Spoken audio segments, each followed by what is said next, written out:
It's time to show you how to hang a door. Now to start with this situation, we're going to enter the room like so. The door is going to swing open like that. The hinges will be on the left side, and therefore it's a left hand in swing. So that's what we're doing today. I'll bring out my jamb.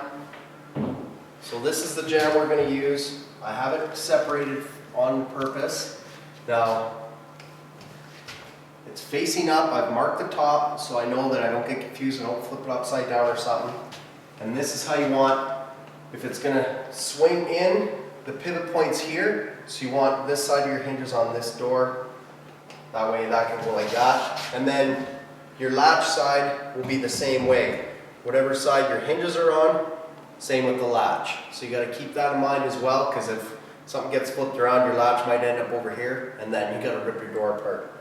So that's fairly basic. Now, today we're pre-hanging our doors. The lino's not installed yet. We wanted to get the doors in before we made, we didn't want to wreck the floors. So with that, my door frame has to sit perfectly 3/16 away from this pro board to allow for the lino to tuck underneath. And that's our first step for hanging this door. So we want to make sure we place this side and this side pretty much where we want it to go. We're going to check to see, we're going to put a level across the tops of these jambs, and we're going to see if it's level. That's step one for today. Okay, so I'm just going to do this now. I'm going to set this roughly where it's going to go. I'm going to keep it on this side so that I can get my level in here. Now this gets a little awkward because sometimes these jambs don't want to stand on their own. But if you need to make a correction in the height of them, it's easier to do while they're apart rather than if the top header's all connected in. Okay. Alright, so I'm level right there. Now, just to make sure you know why this needs to be level is because we'll set our hinge side perfectly plumb, and with the door being square, therefore this will be level. So we want that. That way we have 3/16 clearance on the bottoms.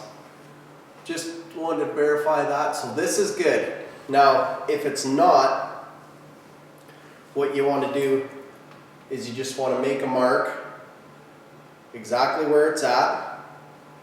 Just make a mark on the wall. Then bring the level up, for example. So if I want to bring it up on this side to actually make it so that it's level, so I hold it so it's perfect. This is theoretical. Oh. See? Awkward. Oh, see? Dang it. Okay, I don't need this piece because I already marked the top of it. Just going to reset this. Okay, so in theory, if this was out of level, I would just make my correction over here. Mark it where it was absolutely level. Then what that would mean is that this side over here would actually have to come down, and I'd want to cut that off the bottom of the jamb. So you just make the two marks. Measure the distance. If it's a 1/4 inch, you cut a 1/4 inch off the bottom. And then just be aware, make sure you're cutting off the proper jamb so that you don't, if you cut the wrong side, then you're really out of level. And you can always double check by just, putting the level on the top after the frame's all in. We're actually level the way we are. I don't need to make any cuts or corrections. Now you just want to check a few things with the doorway so you know what's happening.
With that, I'm going to fasten this thing together and we'll get started. I just want to discuss quickly this style of jamb and how the doors all work. Now, your openings should be 2 1/4 wider, 2 1/4 higher than your actual door. So this is a 32-inch door, so it's 34 1/4 wide and it's 82 1/4 high. Okay? Now, it doesn't give you a lot of room. You can kind of see it's just loosely in place here, maybe a 1/2 inch total of room for shimming. So that's why it's really important when you're doing your framing to make sure everything's plumb, right? Because if this wall, like everything is basically cause and effect from each other. So when you're framing off of other walls, if the first wall's in plumb and you butt another one into that, everything's gonna be out. So you just gotta make sure that you take your time. Because if this frame was twisted, then I don't have a whole lot of room.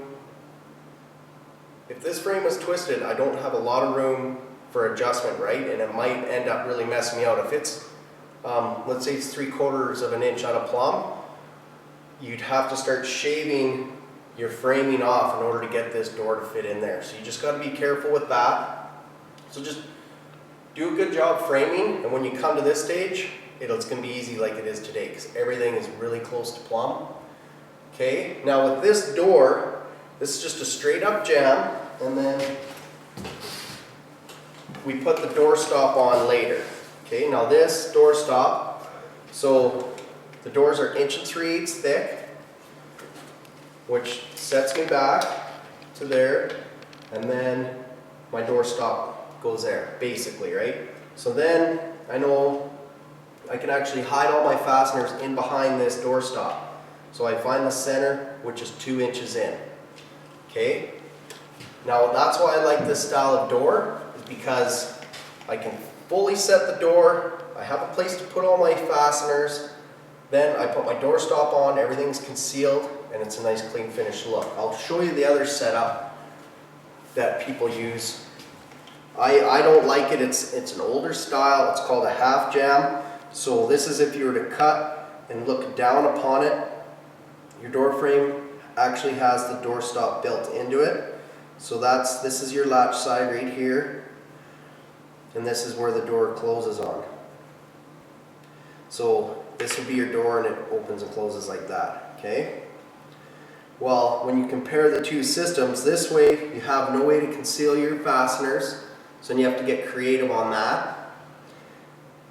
And if the door frame is twisted, you can't actually adjust how it's all going to work out. With this system, after the door's totally hung, doorknob's in, my striker plate's in, then I just set this door stop to the actual true way that the door fits, and then when I close it, it just closes really nice. There's nothing forcing it. Like if the top was out, it would hit the top first, and then I'd have to pull the door and kind of bend it out of shape in order for it to latch. So this system is just so much better.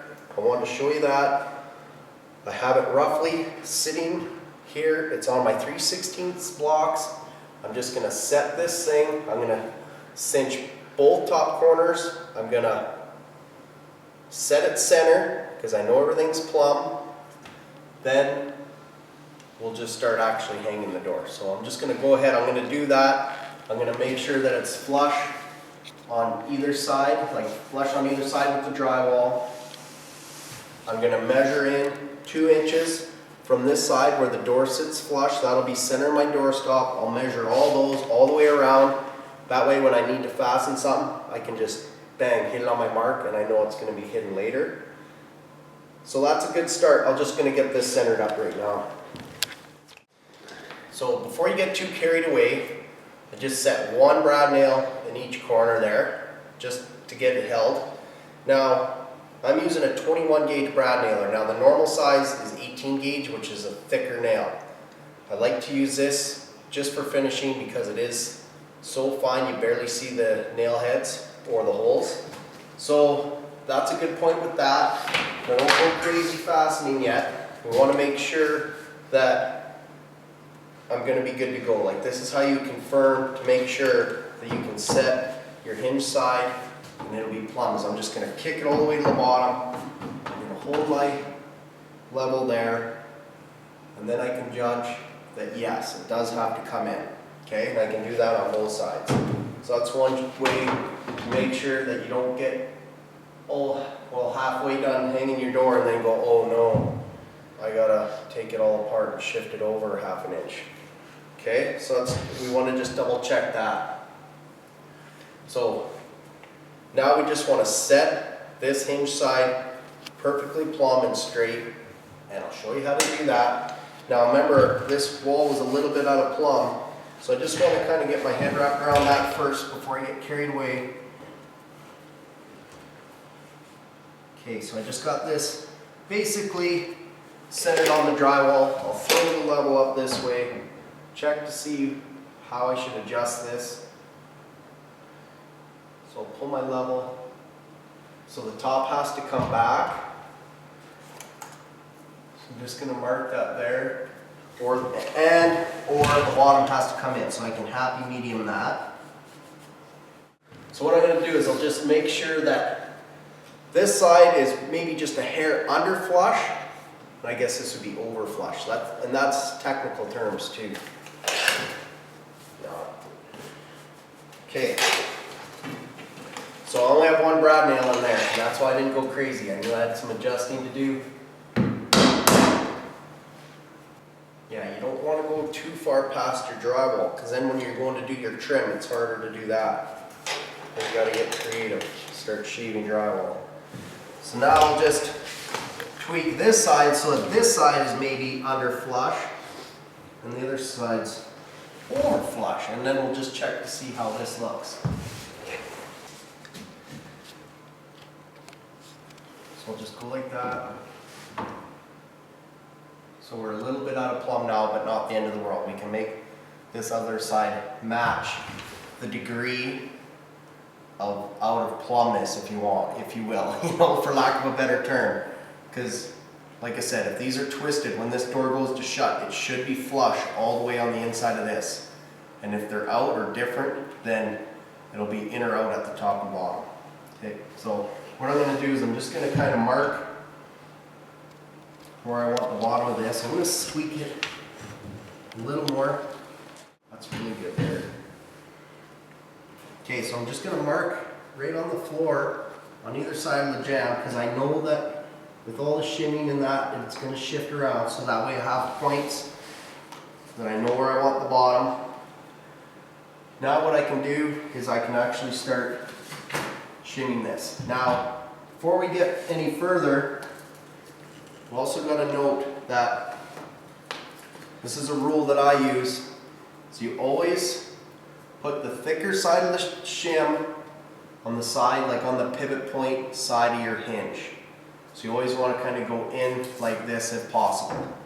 The reason that is if we shim it from the other way or keep it random, you'll actually get hinge bound. And what that is I'm just going to kind of, okay, so if I shim with the thicker side like that, it'll actually pivot this side like so and give me more room like with these.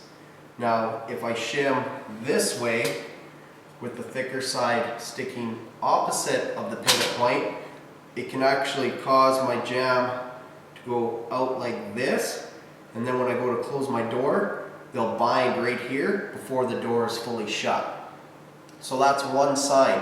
If you get all this set and your door won't close and it's just bouncing, it's because you're hinge bound and you need to change the way the shims are put on the hinge side.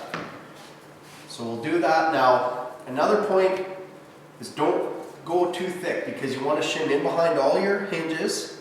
Now, my wall here is only 3 inches away. So if I have a real thick hinge, or if I have a real thick shim, and I have to try to fit my knife in there and cut it off, and it's ½ inch, and I only have 2 inches of room, it's going to be hard.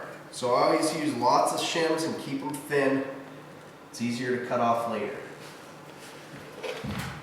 Okay, now we can go. So I'm just going to put this basically where the doorstop is going to be, and then I'm actually going to shim it on this center hinge. Now I want to make sure that the jamb isn't bulged out here and throwing my level off, which thankfully it's not, because sometimes that gets a bugger. You have to find a way to get it sucked in. So now it's going to be plumb from the center hinge to the very top. Once I get it set. So just going to shim that a bit more.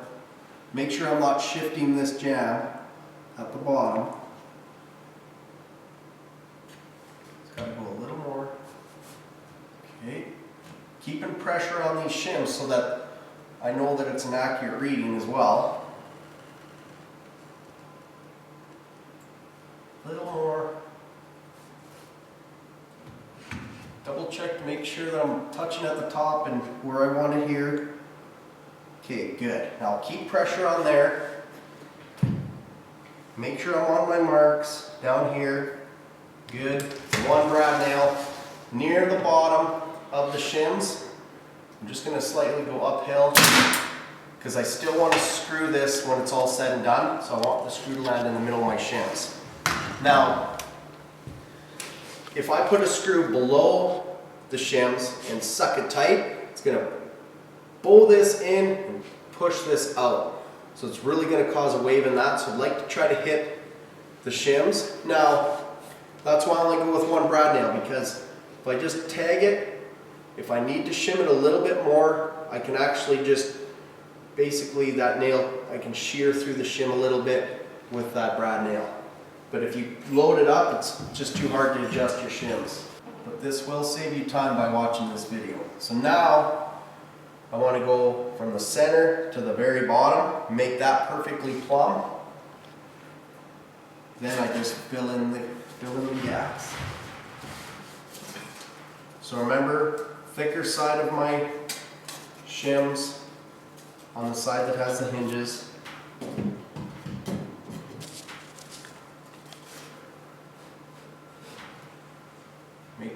Basically, make sure your level is where the door stops go. That's what I do. Keep pressure on it.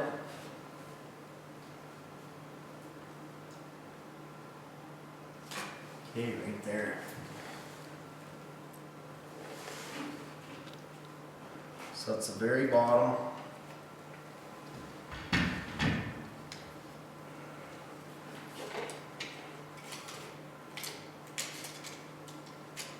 It's hard to see my pencil marks on this stained wood.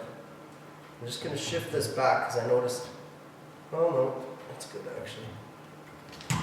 So just once again, one brad in the shims for now. Then what you do, now your jamb has to be nice and straight. Otherwise, for example, if this bottom was kicked right in, you can get bound on that because your gap will be good on your hinges, but this will be touching the door at the bottom. So it has to be straight, especially at the very bottom and the very top, because I can throw out everything. It may seem trivial now, but it's not. So now I just hold my level there, and I can tell by the gap how much I need to shim this. Now, it's going to be a little tricky because I'm going to put one in this way and two in the other way.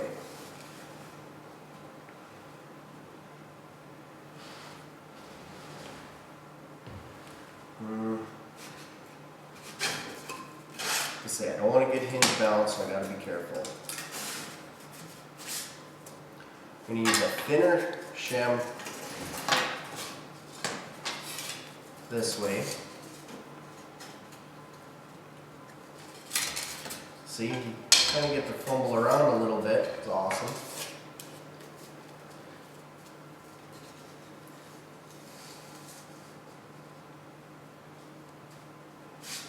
It's just really weird. The way the frame is, I'm just going to kind of taper all these shims like so and just fit them in that way. I just don't want to get hinge bound. It's just such a pain. Now I'll just suck this gap, make the jamb touch the level. I can tell by my shims that if there is any pressure on it, the jamb will, if anything, will twist that way, which will give me more room. Don't get hinge bound. Boom. Okay. Oop. I better put 2 in there.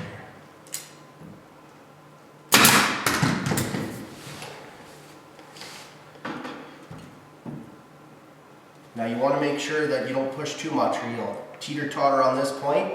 So you always want to just keep verifying that it's straight. You're not pushing it out too far.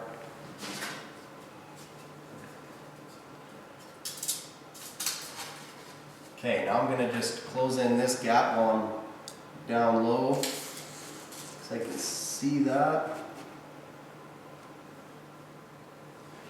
Keep pressure on it so I can nail it.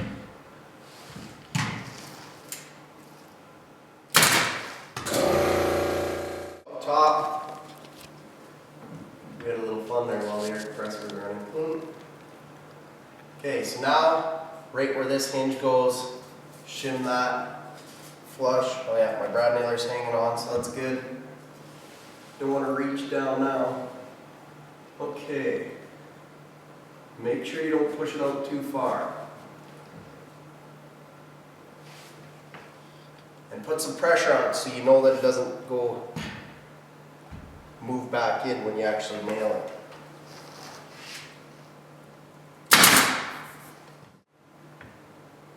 Okay, that's actually sitting good, so I'm not going to shim that. Right on. Once that's done, now you can hang the door. Then you just make the top reveal and this side match the door. So that's in essence how you do it. Now, oh, I gotta grab this here. Okay, so before you hang the door, I always like to use a center punch tool. And what that does is allow my screw to actually find the center of this hole. It doesn't matter how careful you are, if you do it without punching this, your screws will either go crooked or they'll go off center and it'll actually push your hinge away from the actual jamb or where it's mortised. It's just such a pain. This little tool will save you so much time, so just center punch.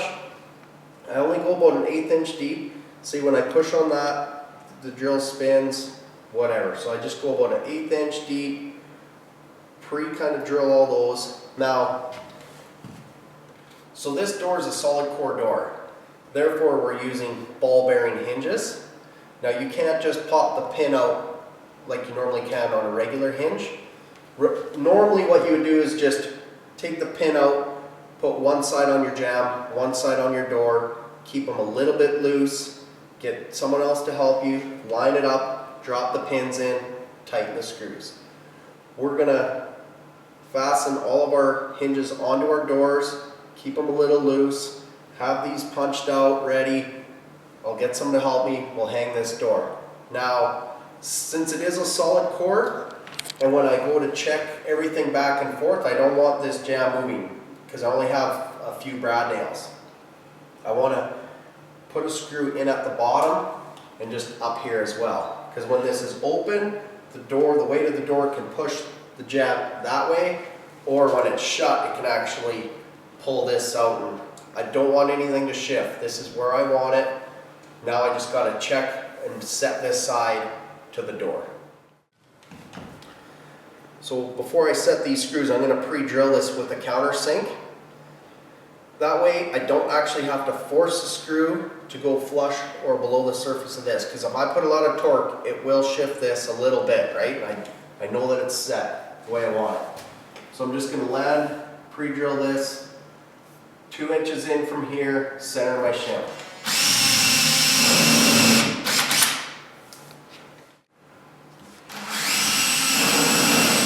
So I'm just going fairly deep, that way I don't actually have to torque when I put the screw in. So now I'll just change my bits, throw these screws in, hang this door. Okay, so throw your door on, make sure you tighten the screws, you want the door to hang accurately. Then we're just going to shut this. Now because this is perfectly plumb and the top is level, my reveal should be really good at the top. So I want to check that first. It's bowed up a little, so I'll tweak that. Now I just make this whole latch side the same thickness, well, the same reveal or the gap that's at the very top, and I just make that gap all the way down to match this door. Now another thing you want to check is if the top is out, you'll be able to tell by the way the latch won't line up with this. So that's another kind of a telltale sign. Okay, so that's perfect, because that is always something good to check. Now, it's a little harder to do on a finished floor like we're doing. If you're doing it in a basement on carpet, you don't have to worry about setting your jambs so that they're perfectly level at the top. You can actually adjust this side up and down because your carpet can squish underneath. So you don't have to be as critical as we are today.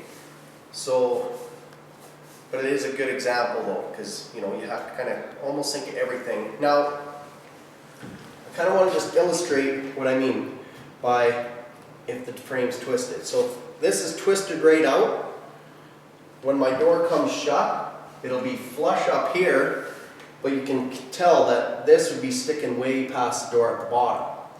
So now what I'm going to do is I'm just going to shut the door. I'm going to get this adjusted so that it's flush all the way on the inside. That's the best way to achieve a professional look. That's a dead giveaway. If you've hung your door wrong, it'll be sticking out or sticking in. So I just want to get that kind of tweaked right now. So the jamb has to go in this way at the bottom, so I'll mark that, or the opposite at the top. And actually, just by the way, it's not centered on this drywall, so I'm just going to center it. Make sure that it's flush on this inside.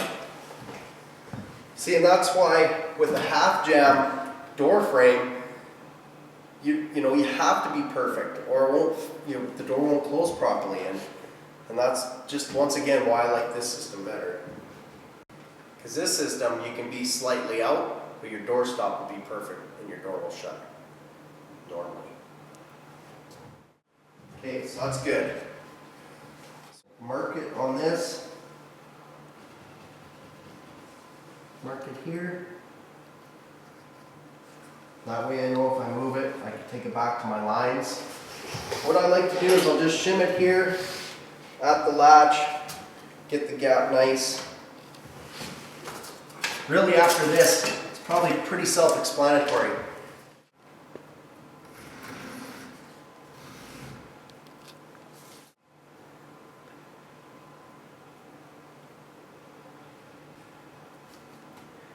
Okay, that's good there. It takes a little bit of eyeballing.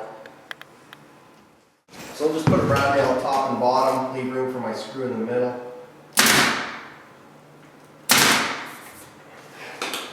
So now you just make that reveal good, which I'll go ahead and do. I just want to mention a couple things for the hinge side that can throw you off. So you do everything for a reason. I set the top corners for a reason, because let's just say this is set where it is. Well, this can easily get kicked that way, which will cause it to bind up here, which you don't want. Then it'll give you a big gap over here. But if it's kicked the other way, then this gap's big, but then your door rubs when it closes over here. So that's one thing. So that's why it's important to have it nice and straight. And same goes with the bottom. If that bottom is kicked in at all, which it always happened to me when I was first starting to hang doors. I was always fighting with it. So always just make sure it's nice and straight so that I don't bind on the bottom either. That, I'm going to go ahead and get this set. Okay, so you can see how many shivs it took me to get the reveal nice, so it was parallel with the door. Now I went and I put a screw here where it latches, because that'll prevent if anyone wants to get slammy doors. And also did one on the bottom just to make sure. Then I just finished screwing this hinge side off because I knew everything was good. So very bottom and the 3 hinges. So the door is nice and secure now. I want you to just take a look at the reveal and just show you what it should look like.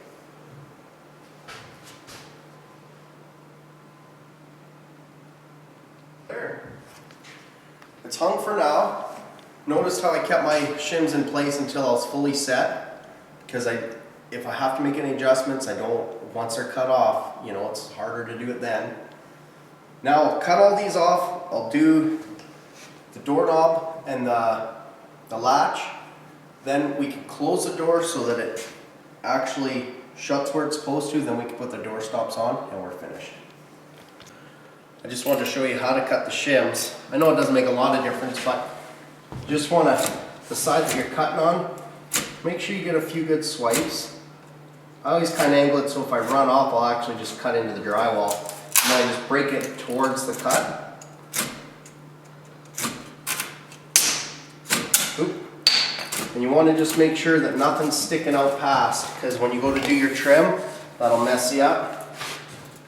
I sometimes just put a little pressure on it to open up the gap.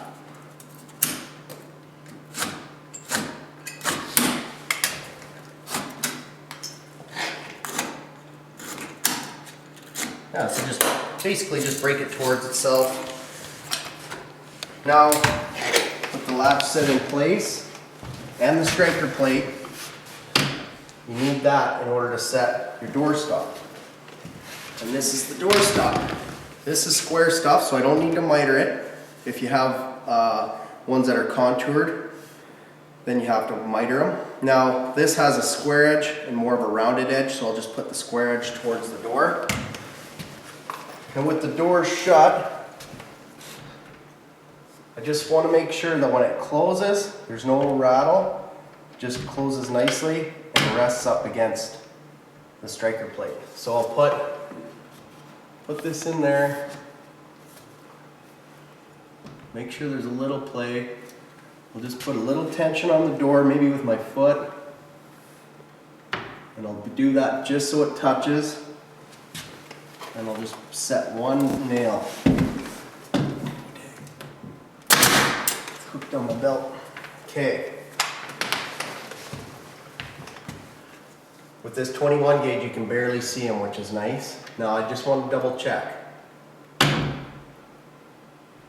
there's no, I want that just to close on there nicely. Okay, so that's good.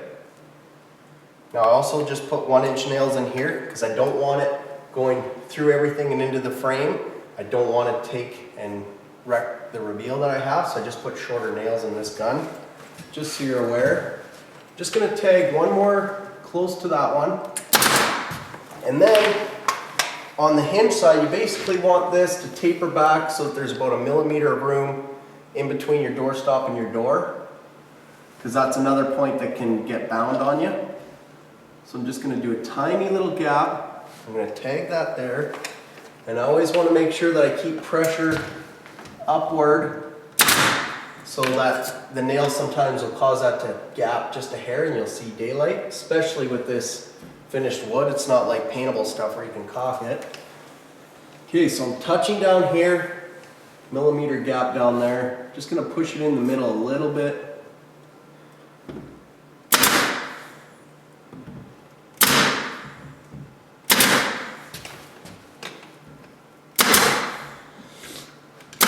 And I want you to just take a look at the size of those holes if you can.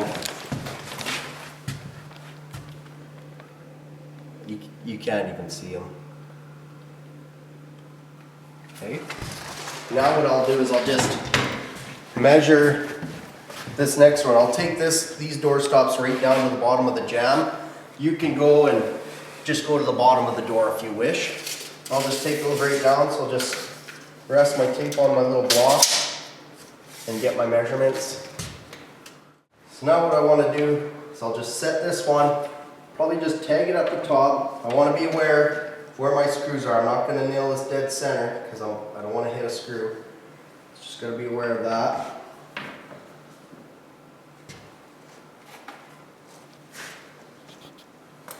So one at the top. Then I want to focus on where the door is, the actual doorknob. And I'm just going to put just the slightest pressure, not very much. One there. Now you want to check it. Notice how just nice that sounds. Once more. No rattle. It's actually like sometimes if it's loose it'll bang around. So I'm just actually going to get this bottom here because I know that it's loose. Just slight pressure again. Check it.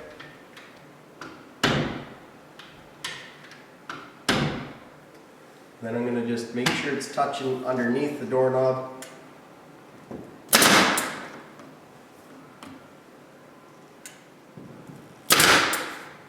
I don't want to load it yet, but I'm going to make it so it touches the whole door. And then we'll check it. Awesome. Okay. I'll probably just try to get a couple more brads in there. I know it's a little scary, but if someone starts slamming doors, these things will blow off. So you want a decent amount of nails. That's why I have such a good brad nailer. If it had big fat nails in it, you wouldn't want to see that. Anywho. Now, this one's pretty easy. You just keep millimeter gap all the way down because you don't want this binding. If this is really tight, let's just shut that. Let's say it's really tight, it'll actually hit that, the door won't close. You can see it'll just bind. Even if it's not overlapping, even if it's just really tight, you paint your doors and then just it'll ride on that and it'll just bounce back and it's just not for a good door. So just keep that in mind, a millimeter along your hinge side. We'll finish this up and then we'll admire our work. Okay, so that's how you do it. It closes nice, nothing binds, and with all those little tips and tricks that should help you out. So I hope that helped you. Thanks for checking out our video. For more home improvement tips and techniques, please subscribe to our YouTube channel or check us out on some of the following.